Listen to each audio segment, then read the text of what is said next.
Anjanette Levy, and welcome to my channel. Please hit the subscribe button. That's really important. Also hit that thumbs up. It helps the video in the YouTube universe, which is the algorithm that helps push it out into the YouTube universe. The first report I want to look at is from an inmate.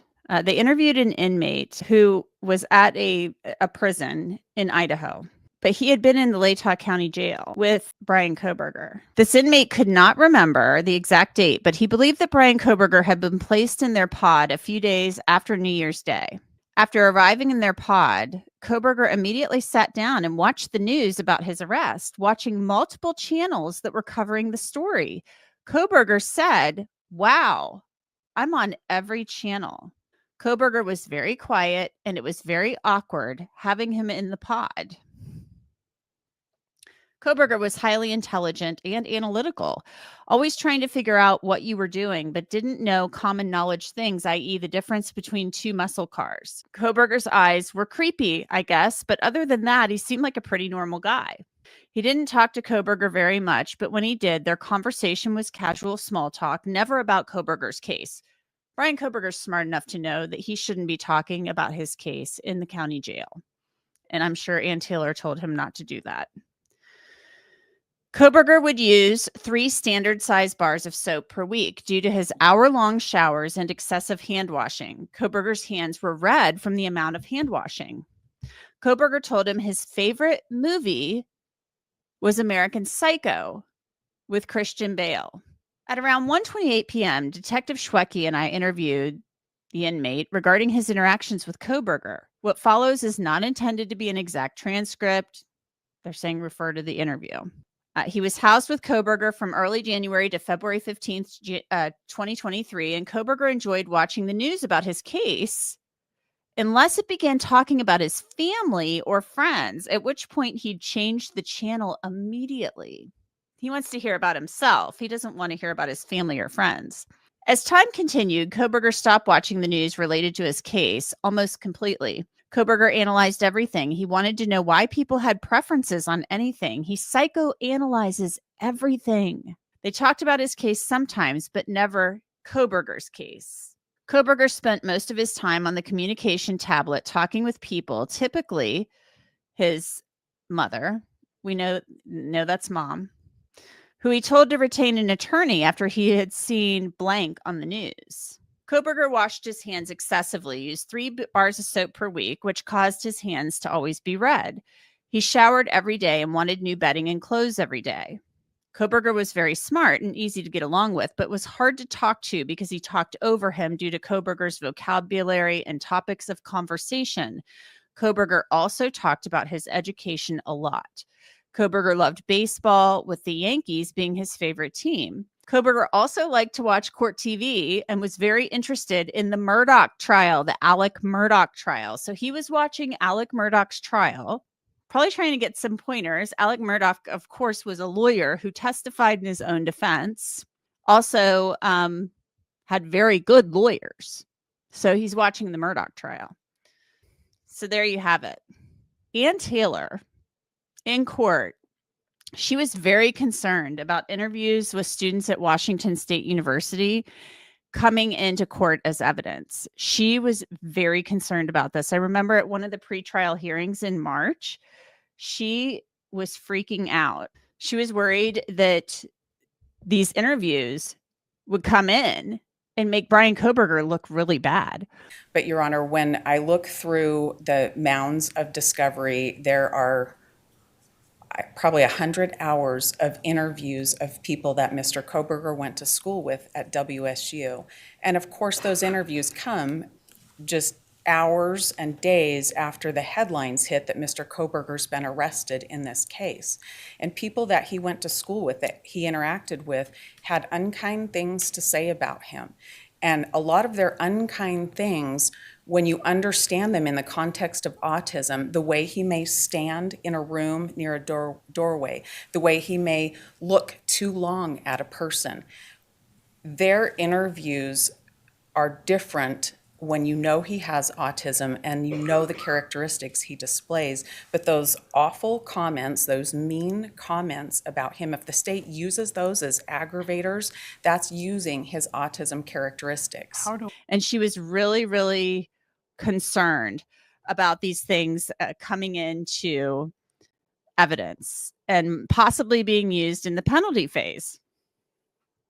Jeff Nye, the prosecutor for the one of the prosecutors, he worked for the Idaho Attorney General's office. He gets up and he said, "Don't worry, we're not planning to use any of those interviews because if this gets to the penalty phase, we have way better aggravating evidence against Mr. Kohberger than interviews from Washington State University students." And Bryan Kohberger's face was kind of like,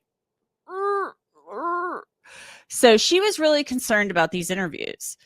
And I think she had a reason to be concerned about these interviews, just as she had reason to be concerned about the lion's share of the evidence in this case.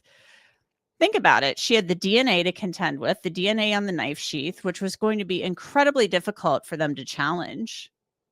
They were going to have to say it was planted. Somebody planted the sheath because they had him basically having the sheath that he bought a K-bar knife, sheath, and sharpener in March of 2022. He travels across the country, moves to Pullman, Washington, and his DNA is found on the inner snap of the knife sheath, the female part of the snap of the knife sheath. So they've got that to contend with, coupled with a white sedan that the FBI identified as a Hyundai Elantra circling the area. His cell phone being off for a 2-hour time period, covering the period of the murders, him conceding he was out driving around that night. That was his so-called alibi.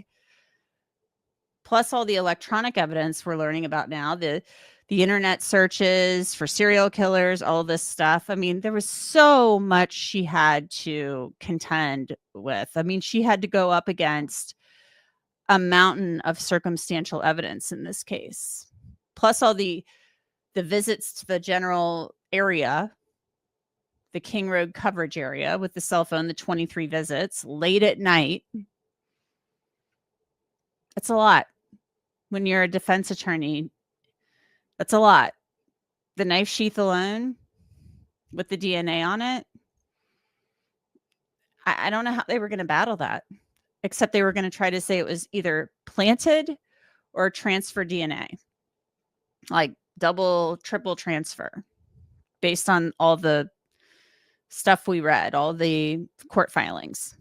So let's take a look at a few of these reports where they interviewed Washington State University students. Okay, so this is a professor. This professor knew that Kohberger was going to be one of his blanks in June or July of 2022. He didn't meet Kohberger in person until August. Kohberger was an incoming PhD student in the department, and he knew Kohberger was from a small private school back east. Blank said Kohberger seemed sharp and personable enough when he first met him. Blank had not read Kohberger's master's dissertation. Blank had no part in Kohberger's acceptance to the PhD program, or that he was going to be assigned Kohberger as a blank teaching assistant, I assume is what this says. I asked Blank about a couple of incidents of unprofessional behavior associated with Kohberger that I had read in a letter from the faculty advising Kohberger that he lost his TA position. Blank said the first incident that occurred with Mr. Kohberger was a time when Blank was in his office and wanting to leave to go home. This was on Friday. Mr. Kohberger showed up at the end of the day and wanted to talk. Blank said it was pretty clear that he wanted to leave and that Kohberger wanted to talk. Blank said this was not the first time that this happened with Kohberger, where he would just show up late in the day and want to talk. Blank said this behavior had bothered him for a while. He said he would typically have his 40 hours in by the end of Thursday, and he didn't really want to talk about anything on Fridays. He wanted to get out of there. He's like, I'm done. It's Friday. I want to leave. Blank said when he was asking, the cops were like, well, what did Kohberger want to talk about? And Blank said nothing in particular, and that there was nothing remarkable about any of these conversations. Blank said some of the subjects that were discussed in the past involved how to brief a case or how to deal with plagiarism. Interesting, given that Kohberger would probably have to write a thesis. Or also just general recreation activities on the Palouse. After 10 to 20 minutes, there was an exchange that perturbed Blank, where Kohberger wouldn't get to the point and let Blank go home. At one point, Kohberger told Blank that he was snarky. Blank would become tired and frustrated, and he told Kohberger to leave his office, and he did not. Blank got up and walked out of his office. He said Kohberger followed him out of his office and continued talking to him. He said he walked down the hall to the main office where he knew Kohberger had some run-ins with others. After several late afternoon evening encounters, Blank wasn't sure if Kohberger was trying to curry favor or whether he was trying to control Blank's time. At some point, Blank concluded that Kohberger was power tripping. How about this? And by using Blank's time and preventing him from leaving his office, it was a way of controlling him. So he's thinking that Kohberger is trying to exercise control over him by just coming in and talking to him about nonsense at the end of a long work week, like exercising some form of control over him. And this is a professor. I think this could be Professor Snyder, but I don't know that 100%. But this could be Professor Snyder, who did have some run-ins with Bryan Kohberger. Blank advised that he has had over 8 blanks in the past, and he's never had a problem with any of them. He talked about Kohberger walking and talking with him as Blank walked to his car, and he remembered Kohberger bragging about outsmarting the parking regulations on campus. So that's kind of interesting. Yeah, it's just parking on campus.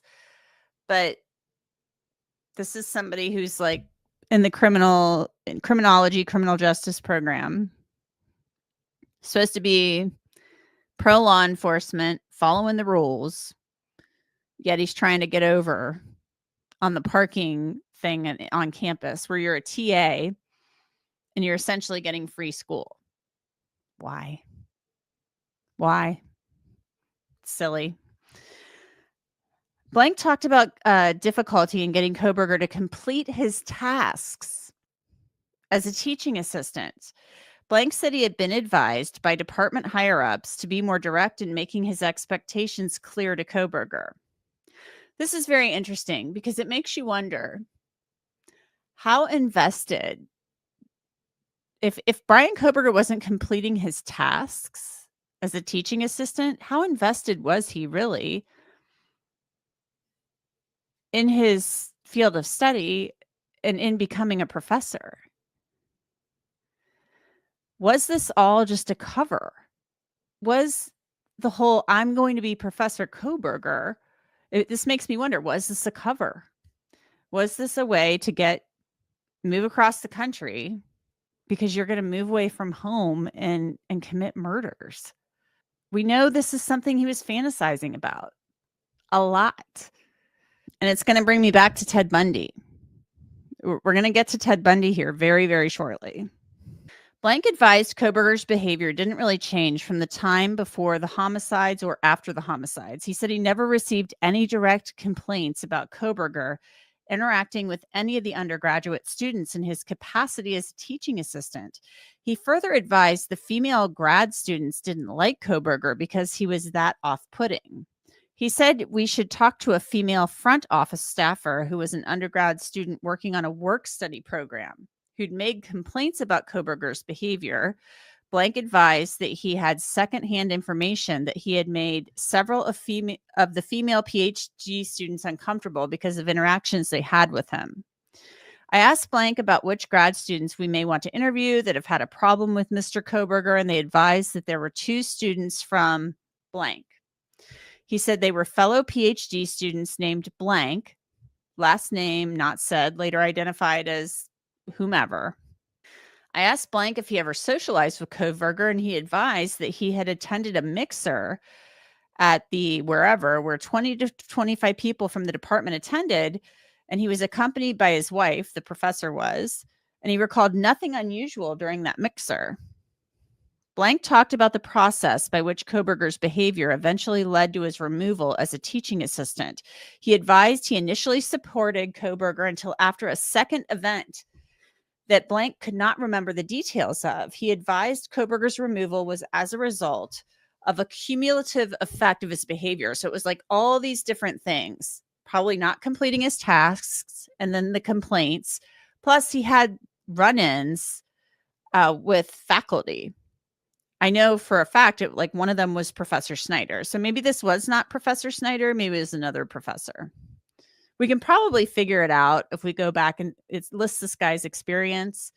And so we can probably figure it out who it is, despite the redactions. After the homicides, Blank said he did consider the possibility that Kohberger had committed the murders. Blank characterized this, though, as a fleeting thought. Can you imagine? You're like, oh, I wonder if Bryan Kohberger killed those students over in Moscow. Blank considered Kohberger's power tripping / controlling tendencies, in addition to being socially challenged. This kind of makes me wonder, like it goes back to his relationship with his parents and how Heather and Jared Barnhart, the Celebrate experts, said that he would start calling them first thing in the morning at like 5 a.m. Pacific time, 8 a.m. Eastern time. They would literally tuck him into bed at night. He's texting, like if he can't get a hold of one parent, he's texting the other. He's calling them throughout the day. Is he trying to control his parents' time and monopolize his parents' time by calling them like that, like demanding their attention? Is that what that is? So this is a guy who's losing control. According to this guy, this guy thinks he's a control freak. And Bryan Kohberger, probably in October, early November, he's losing control. He has no control over his situation at Washington State University. This professor advised that Kohberger had alienated and irritated several female PhD students, as well as at least one female professor with his behavior. He said Kohberger never discussed knives or edged weapons. We asked Blank about a survey Kohberger had conducted with persons who had committed crimes. This professor was not aware of this and said that we should contact some staffer about Kohberger's PhD activities. He talked about a conversation he had with Kohberger early on where they discussed the idea of sexual harassment. Blank knew that Kohberger had alienated himself from the female grad students by this time. This included 6 or 7 women. Kohberger came up with a line of thought where he said, what if Kohberger had heard about Blank behaving inappropriately with women, and what would Blank do to defend himself against a false allegation? Blank found this line of thought to be troubling and thought Kohberger was trying to put himself in a position of power. Blank said he did not remember any physical injuries visible on Kohberger after the homicides occurred. They then followed up and spoke, it seems, with this person again by phone. He said he considered the issue about whether Kohberger was power tripping or just socially inept. Could be both, could be one or the other. I would say he's probably both. More so control freak, but also socially inept. I mean, I think we know he's probably socially inept. He's, the formal manner of speaking, all of that stuff. But other professors had said, like Dr. Ramsland in an interview said he was always very kind and grateful, but he was in a subservient position to her. She was the expert. She's the professor. He was the student. In this role as a teaching assistant, he has like a position of authority. Could you imagine him as a cop? Bryan Kohberger as a cop? Really? Yikes. It appears this person is saying as well that Kohberger may have fibbed about where he lived, because the person he's saying, oh, he indicated to me he lived in this place, but really he lived in this place that I'm seeing on the news. But we're going to keep on moving through these reports because there's a lot to get through. So he wants to be a cop when he's younger. That doesn't work out. So then he gets into this criminal justice criminology stuff. And he tells Gilbertson and Payne after his arrest that at DeSales, he was inspired. Like they asked him, why are you studying criminology and criminal justice? And he said at DeSales, he was inspired. Well, inspired to do what? Well, Bryan, were you inspired to study the criminal mind because you really wanted to like help society? Or were you inspired because what you were studying, the subject matter and the material, spoke to you? Like you felt you found your calling, everything you'd been looking for in your life. Something was always missing. You were somebody who could feel nothing. You could do things with little remorse. You said this on your Tapatalk post as a teenager. But then you get into a class where you're talking about people who are committing horrific crimes and you're inspired. So are you inspired? Was the inspiration because not because you want to study the criminal mind because you want to help society? It's because you're inspired because it's speaking to your soul. You figured it out. This is who I am. This is what I want to do. This is who I am. This is what I need. I think that's the inspiration, for as sick as that sounds. And the whole thing about wanting to work for the Pullman Police Department and the internship to help rural police departments. Rural police departments see very little crime. I'm not saying they can't see crime or have problems with crime, but he wanted to help them analyze data. No, you saw a way to get an in to a police department. You wanted to be a cop. That didn't work. Now you could I'm not convinced that he didn't want to do these things in Pullman. He doesn't get the gig in Pullman, but he gets invited to the pool party in Moscow in July after moving, in late June, early July, it was late June, to Washington State. He goes over there and he's like, there's a lot of pretty girls over here. He didn't get the gig. He interviewed for that Pullman police internship gig in April. He didn't get the gig, but that would have been a perfect cover and a way to get information about a homicide investigation if you were doing an internship and you had access to data. Now, he probably wouldn't have had access to data about a homicide investigation, but it could have been a good cover for him in his mind. These are all just my thoughts. Let's go on to our next document. Somebody else was talking about how he stares at people and he thinks that it's a way of possibly exhibiting dominance. This one student said that we discussed Kohberger's tendency to stare at people. So-and-so thought that the Kohberger did this in a way to display power or dominance. He mentioned a senior named blank blank that complained that Kohberger stared at her a lot in class and made her feel uncomfortable.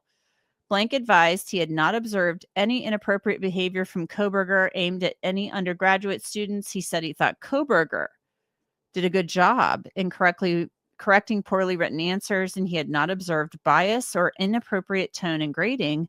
One student had made a complaint about this, but blank did not see it.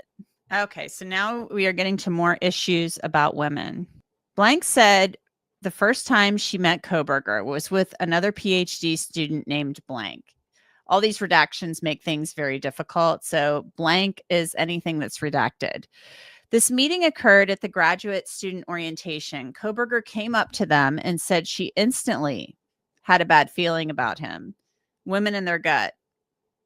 Women are always told to trust their gut.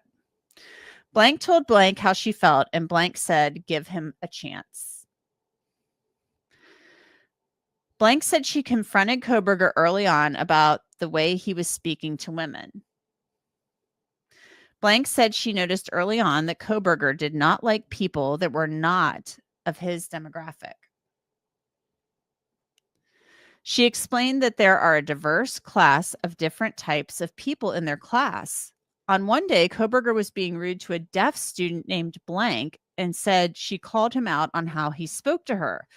Blank described how Kohberger's mannerisms also contributed to his rudeness. Blank further described that Kohberger would stare at people in an intimidating way. She said she would avoid sitting next to him in class, and that she told Kohberger the way he was speaking was condescending and that he speaks that way to women, and that it made her uncomfortable. Several of the students supported Blank in her rebuke of Kohberger. Kohberger responded to her by saying, "I care how you feel, but you are wrong." So as a TA, that is not how you acknowledge. It sounds like an effort to acknowledge her feelings, but that's not how you do it. You say, "I care about how you feel, and I'm sorry if I made you feel that way. I apologize. I'll try to do better." But he told her she was wrong. Since that incident, Blank said she felt she has been targeted by him. Blank became emotional at this point in the interview. She said Kohberger has since paid her a lot more attention. Blank said Kohberger has stood in a way that she couldn't get out of her desk and then started to talk to her. So she felt like he was blocking her from getting out of her desk. Blank said Kohberger would talk to her or talk her into the ground.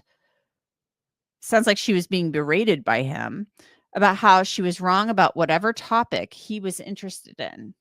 Kohberger would also come into her office and stand in the doorway and would not take any cues that she did not want to talk to him.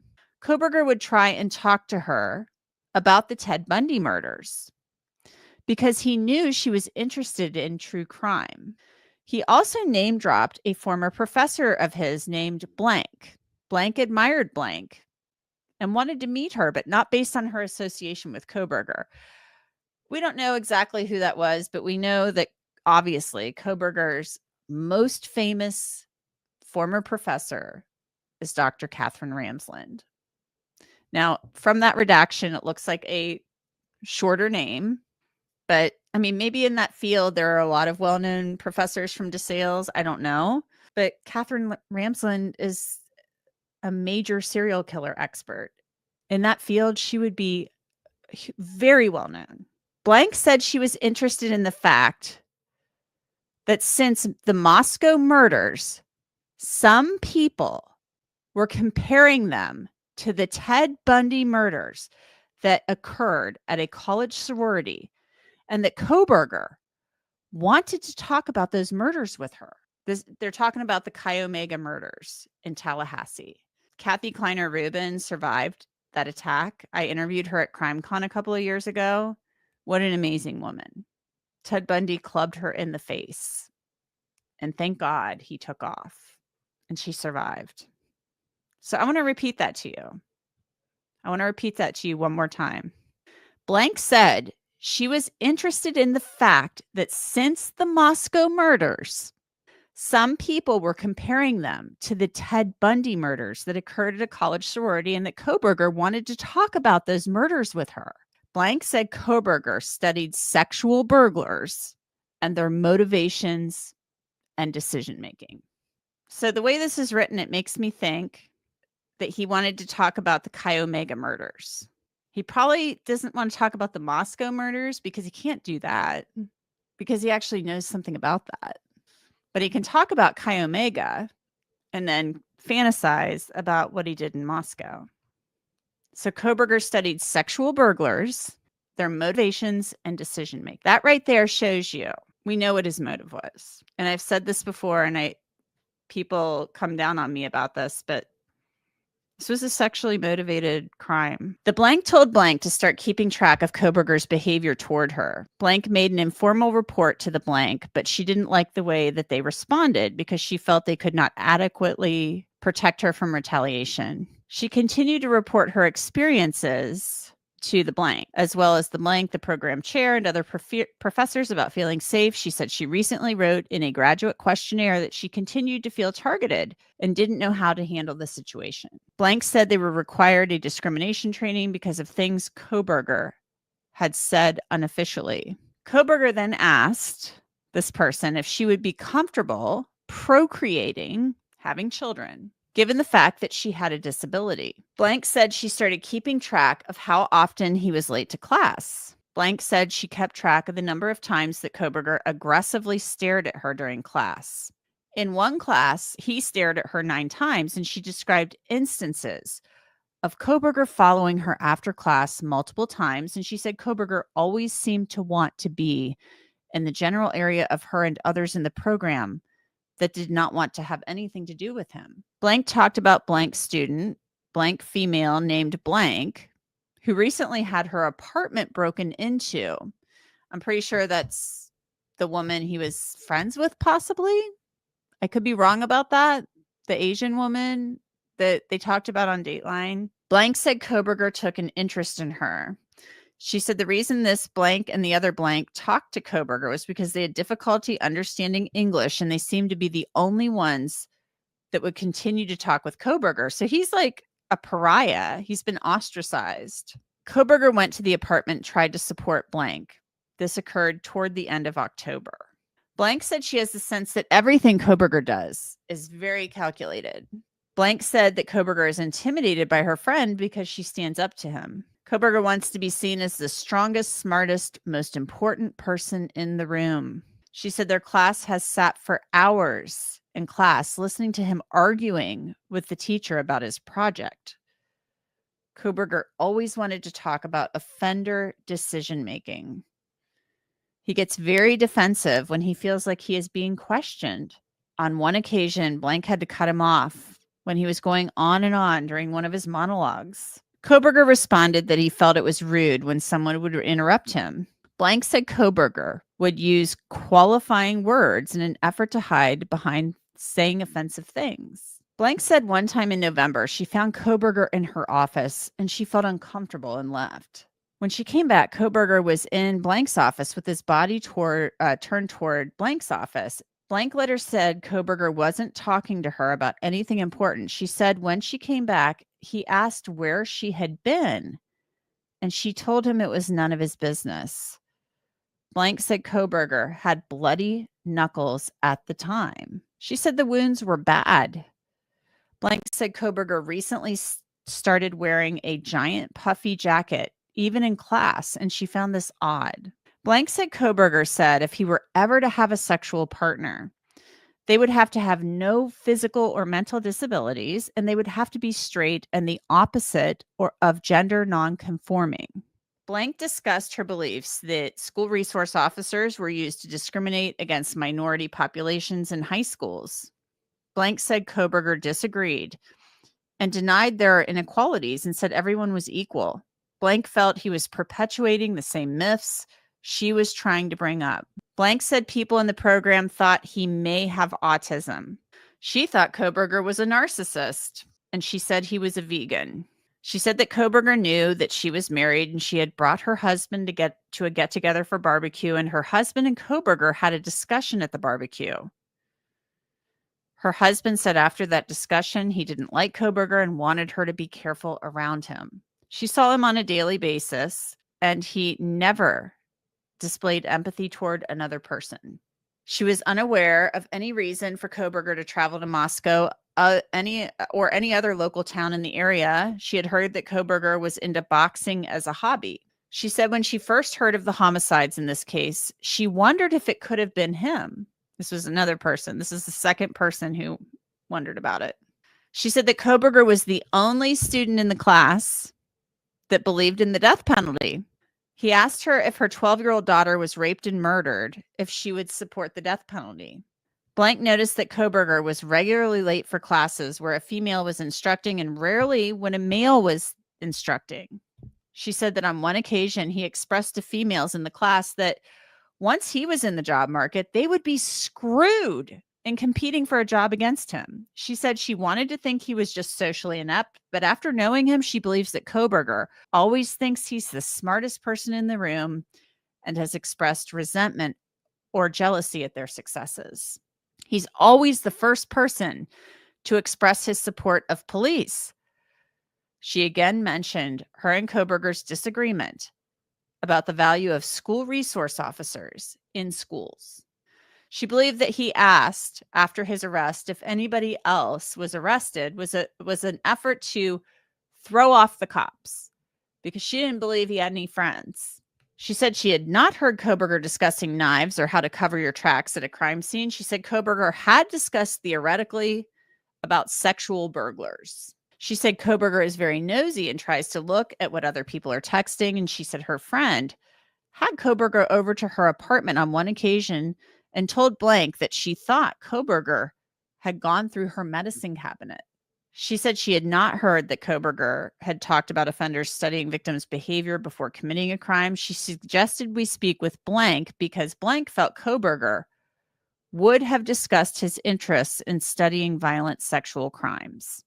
This person they're interviewing said that Kohberger committed these homicides because he wanted to know what it felt like to commit these crimes in relation to his studies. And ultimately, if he could get away with the crimes, further supporting his belief that he was smarter than others. She said committing these crimes and his need to control others is consistent with his personality. This next one, I think you're going to really be interested in. We already know Kohberger likes dogs, right? He was worried about his parents and his dog when he got arrested. He kept asking, is my dog okay? Are my parents okay? You know. So here we are talking to another student. This was a PhD student. Names redacted, of course. This person said she met him at a barbecue that the department had in August at somebody's house. This is the second time we're hearing about the barbecue. She said that Kohberger asked her where she lived and what kind of dog she owns. That's super interesting to me, really interesting to me. Because if you're fascinated with burglary type crimes and you're a sexual burglar, are you asking this woman, because she fits your profile, where she lives so you can case her house and what kind of dog she owns? Because you want to know, like, does she have a German Shepherd? Does she have a Rottweiler? Does she have a poodle? Does she have a lab? Labs are friendly. Are you gonna go try to break into somebody's house who has a Rottweiler? I think not. Are you going to go try to break into somebody's house who might have a doodle puppy? Probably, because you can control that dog. Kohberger liked to talk about sexual burglary because that was his field of study. He was interested in the emotions of what it felt like when committing a crime. He said that by October, Kohberger was having issues with other students in their PhD cohort and that he was talking to her more in her office. She described having to clean up a mess he and his fellow teacher's assistant had created working for Blank. Blank described conversations she had with Kohberger related to their studies of violent offenders. This included areas of study like sexual burglary, sexual assault, and forensic awareness. He talked about different emotions that violent offenders might have. He discussed how offenders might avoid getting caught. Kohberger asked her if she was single, and she discussed her relationship with her partner. He asked about other friends of hers and if she was interested in getting together outside of school. She said she wasn't interested. She said she had told him she had been blank, and he stated that he did not date broken women. Bryan Kohberger told this woman, who I believe, and I could be wrong about this, I think this woman probably told him she was the victim of sexual assault. And his response was, I don't date broken women. That should tell you something right there. I mean, he doesn't date any women. Let's just be clear about that. Referring to the Moscow homicides, Kohberger had stated that whoever committed the homicides must have been pretty good. This conversation occurred approximately 3 weeks after the homicides. They discussed the idea that students were getting ready to leave for winter break right after when the homicides occurred, and that this timing made it a good choice by the murderer. This is 3 weeks after the murders. They discussed the idea that the students were getting ready to leave for the winter break right after when the homicides occurred, and that this timing made it a good choice by the murderer. So in Bryan Kohberger's mind, he's saying this being close to Thanksgiving, that was the reason for that timing, because the kids were all getting ready to go home. They wouldn't be around. Now, granted, I was there the first week of December. The murders were November 13th. The kids would have been going home for Thanksgiving, but they still had to come back for finals. There were still classes going on the week of December 5th. I think that was finals week. But then, they let the kids go home and do their stuff remotely. Kohberger told her he had attended blank and described it as a small rural college in Pennsylvania. He advised that he had been taught by police officers. He said whoever committed the homicides must have been pretty good. Kohberger discussed liking to hang out in the forest. He found this so-and-so found this odd because of the lack of forests in the area, and said Kohberger never discussed knives with her. She said she made a few complaints about his behavior, and she'd been directed to copy her complaints to the blank. She was reluctant to do this because she had not had good experiences with the blank in the past, and she said Kohberger was insulted that the department had brought on 2 women to fix his grading work as a TA for blank. After the homicides occurred, Kohberger said he had a few scrapes right now. The statement was made at the Christmas party. She noticed that after the homicides, Kohberger was at the office more. She observed him in the office often, and she assumed he was coming back for the spring semester because he had asked about a theory class that they would take in the spring.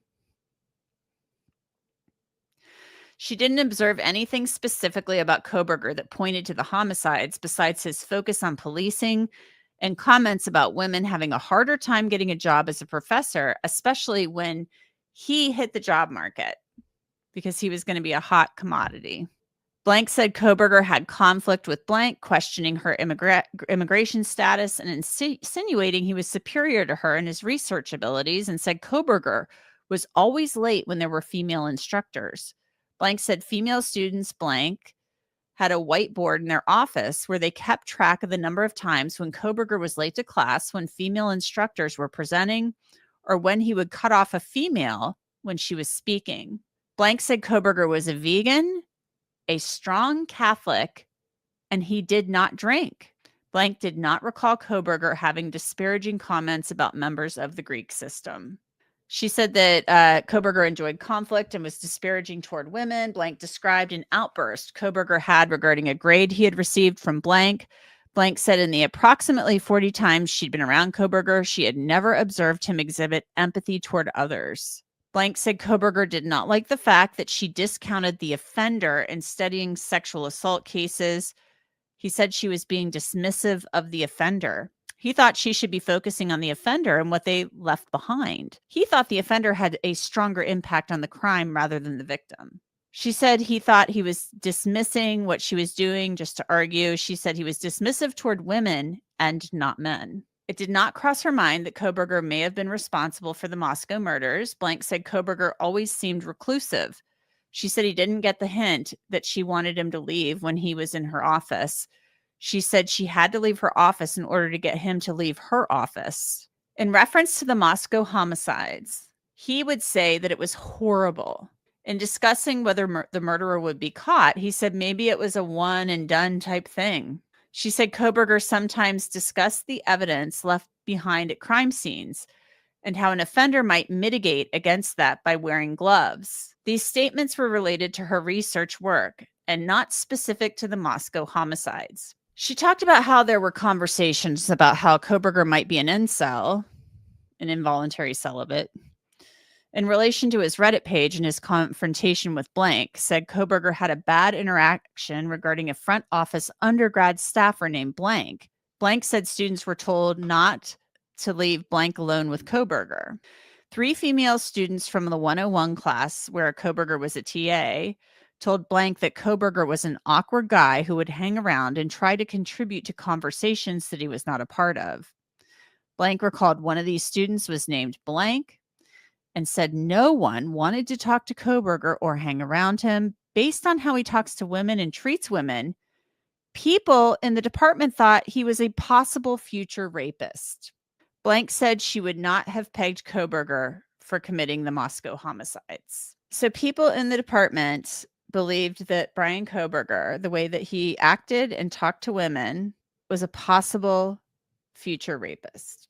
So now I guess you can see why Ann Taylor was so concerned about any of this being used as aggravating factor evidence in a possible penalty phase.